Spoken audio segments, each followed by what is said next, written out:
मेरे परम प्रिय आत्मन, आपको सादर प्रणाम। प्राचीनतम उपनिषद आज भी उपयोगी। लाओ त्से महात्मा बुद्ध के और कन्फ्यूशियस के गुरु थे।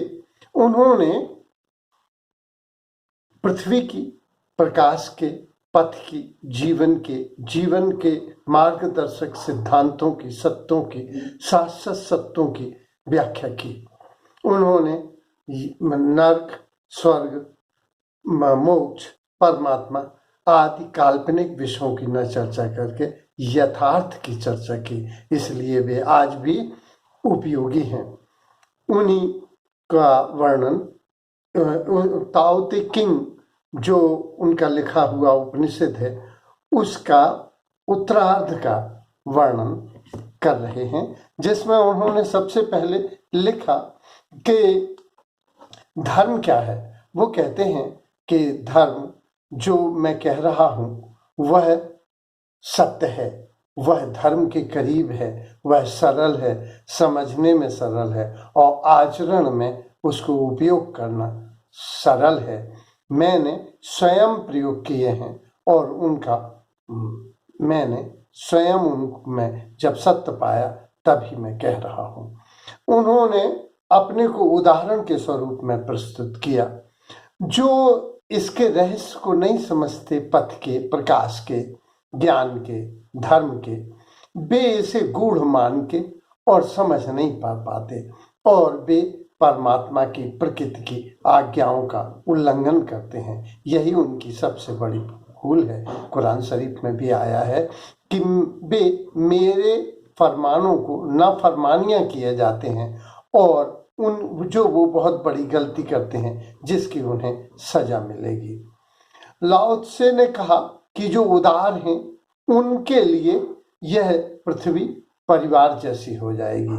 हमारे उपनिषदों में भी आया है वसुधैव कुटुंबकम, जो उदार मनुष्य है उसके लिए पृथ्वी परिवार हो जाती है। इन्होंने, महर्षि व्यास ने भी कहा था कि मैं लोगों से धर्म की बातें कहता हूँ, सत्य की बातें कहता हूँ जो उनके हित में हैं, लेकिन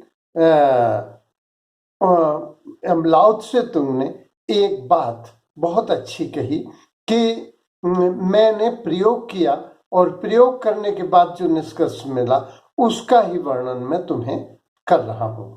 दूसरा, इन्होंने कहा था 70-10 में कि कभी कभी ऐसी धर्म की बातें विपरीत दिखती हैं और यथार्थ जीवन में उल्टा दिखता है। उन्हें धैर्य रखना चाहिए, क्योंकि धैर्य परमात्मा जल्दी नहीं करता, प्रकृति जल्दी नहीं करती, वह आराम से, बलात्कार नहीं करती, वह आराम से, प्रेम से, सत्य को समर्पित होकर, न्याय को समर्पित होकर सही निर्णय थोड़ा देर से भी दे सकती है। हमारे यहाँ भी कहावत है, भगवान के घर देर है, अंधेर नहीं है।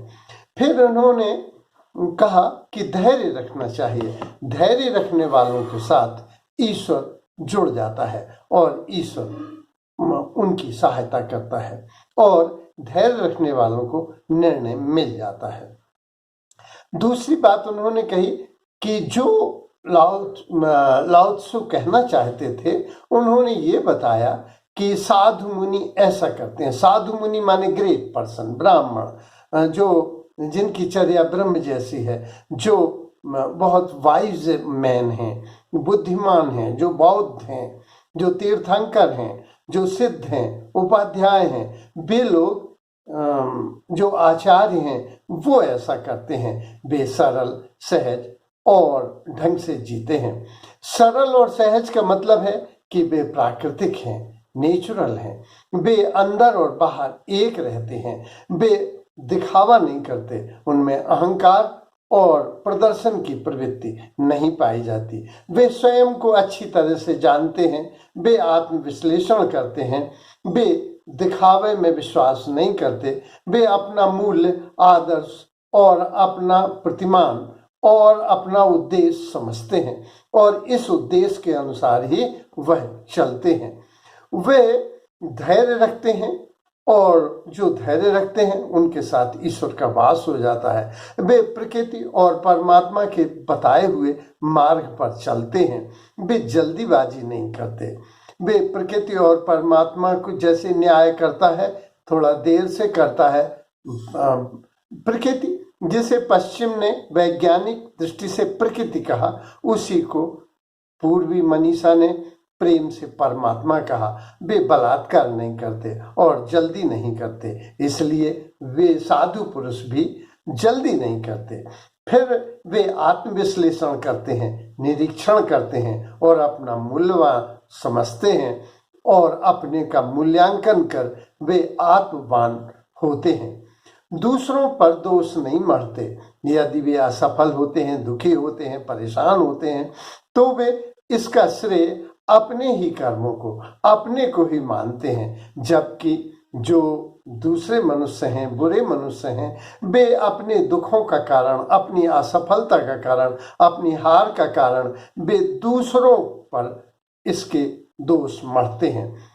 वे जो साधु पुरुष होते हैं, ग्रेट मैन होते हैं, वाइज मनुष्य होते हैं, वे जो सज्जन आदमी होते हैं, जो मननशील और बुद्धिमान आदमी होते हैं, वे सदैव ही दूसरे को कुछ देना चाहते हैं। समाज में उनका कंट्रीब्यूशन होता है। वे सत्य को जीते हैं और शास्त्र में कुछ जोड़ते हैं, समाज को कुछ देते हैं। वे मांग नहीं करते, उनकी कोई कामना नहीं होती, क्योंकि मैं तो खालिस ब्रह्म था, चाह न होती बीच। ये चाह गई चिंता गई। कबीर ने लिखा था कि जो लोगों की चाह चली जाती है, फिर पाछे पाछे हरि फिलें, कहत कबीर कबीर।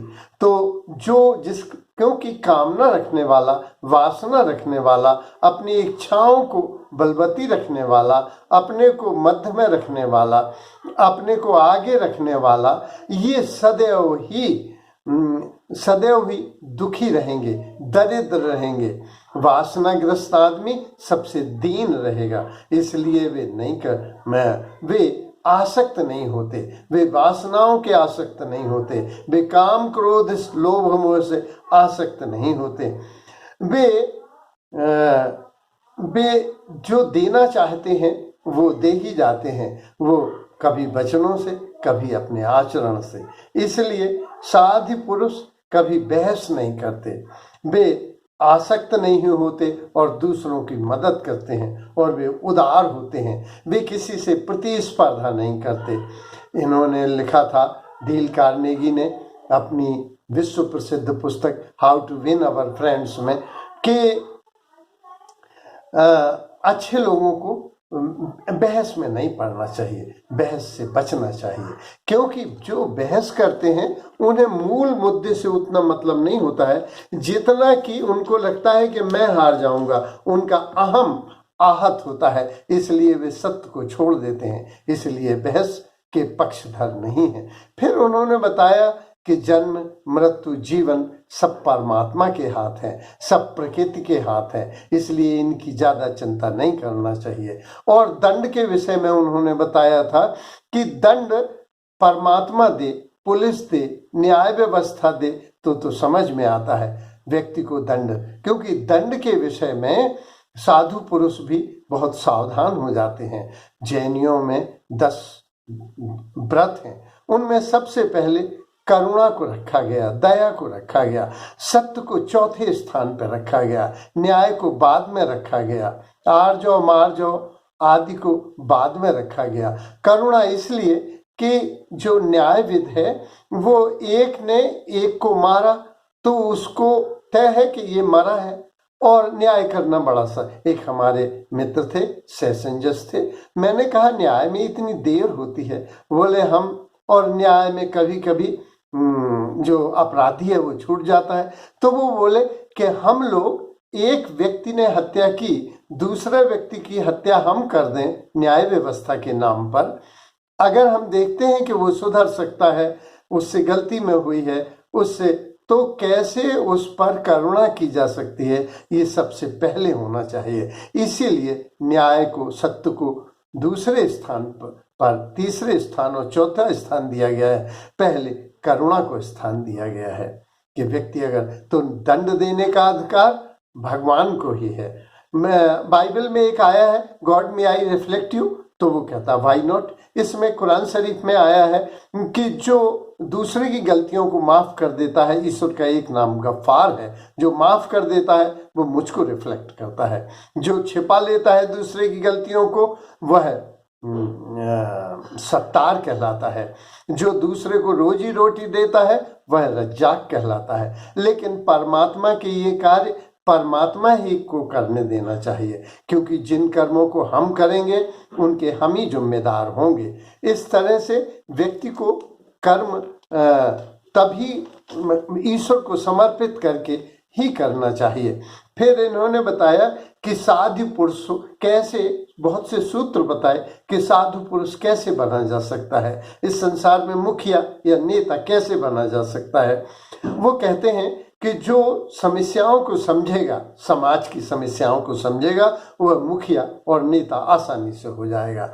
जो संसार की समस्याओं को समझेगा वो साधु हो जाएगा, और जो शरीर और संसार के सत्य को समझेगा वह संत हो जाएगा, और जो प्रकृति को समझेगा और प्रकृति के साथ हो जाएगा वह ब्रह्मनिष्ठ हो जाएगा।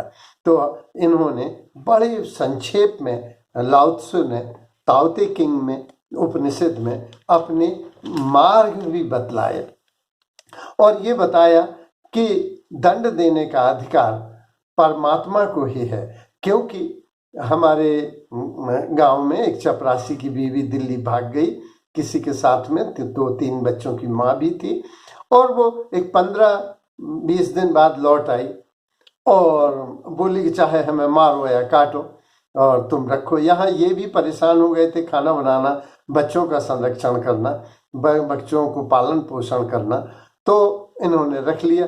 तो दूसरे ने पूछा तुमने अपनी पत्नी को कोई दंड नहीं दिया? बोले हम कौन परमात्मा है कि पुलिस आए कि जज आए, हम काहे को दंड दें। ये बुद्धिमत्ता का निर्णय है। दंड देने का भार उन्हीं लोगों पर होना चाहिए जो दंड के विधान से, नियम के विधान से चल रहे हों, और वे उसी समय दंड दें जब दंड देने के अलावा और कोई विकल्प ना हो। फिर उन्होंने कल्पना की है कि राज्य क्या है। वो कहते हैं अगर छोटा राज्य, अगर छोटा बड़े को ऊपर रखता है, महत्व देता है, तो बड़ा भी उसके प्रति प्रेम से भरा होता है, तो छोटा भी उसके प्रति आदर और सम्मान और प्रेम से भरा होता है, और दोनों में। इसलिए बड़े राज्यों को छोटे राज्यों से अपने को नीचे रखना चाहिए। बड़े भाई को छोटे भाई को ज्यादा महत्व देना चाहिए, तभी उनमें प्रेम, आदर और सम्मान सुलभ हो सकेगा। राज्य को ज्यादा टैक्स नहीं लगाना चाहिए, क्योंकि आज हम देखते हैं road tax, house tax, income tax, GST जैसे टैक्सों पर टैक्स लगे चले जाते हैं, जनता दबी जाती है, तो ऐसे में विद्रोह होने की आशंका बढ़ जाती है। इसलिए राज्यों को उसी समय टैक्स लगाना चाहिए जब बहुत आवश्यक हो, और कम से कम राज्य का हस्तक्षेप होना चाहिए। राज्य का ज्यादा हस्तक्षेप से व्यक्ति की स्वतंत्रता समाप्त हो जाती है, और टैक्स ज्यादा होने से विद्रोह हो जाते हैं और जनता हॉस्टाइल हो जाती है और राज्य का पतन हो जाता है।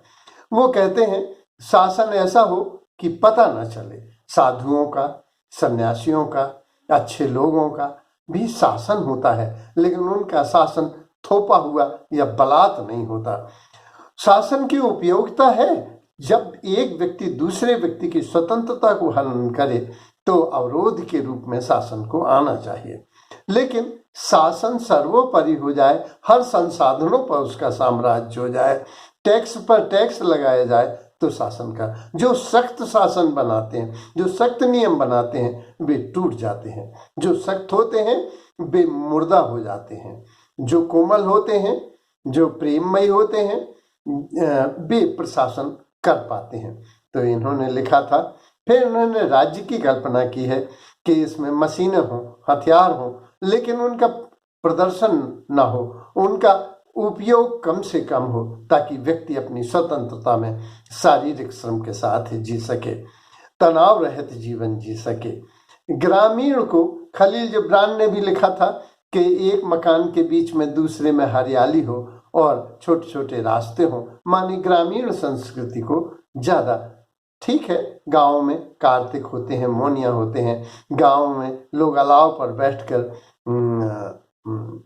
किस्से कहानियां करते हैं, बरसात में आला उदल होता है और भजन और रामायण होती है। इस तरह से गरीबी महत्वपूर्ण नहीं है, हमारी जो वासनाएं हैं उसकी वजह से पेट के लिए प्रकृति देती है, लेकिन पेट अगर पागल हो जाए तो फिर प्रकृति परमात्मा भी उसको अधूरा ही भूखा ही रख छोड़ता है। इस तरह से उन्होंने एक अच्छे राज्य की कल्पना ग्रामीण परिवेश में की और उन्होंने अंत में वो उपदेश सीधा दिया कि जल की तरह होना चाहिए। जल सामने वाले पर पूर्ण प्रवेश कर जाता है और जहां वो मार्ग मिलता है वहां से बना लेता है। वो बलात्कार नहीं करता है, वो कमजोर दिखता है लेकिन चट्टानों को तोड़ देता है। तो कमजोर का प्रेम का भी अपना महत्व है और इसका उपयोग करना चाहिए। धन्यवाद।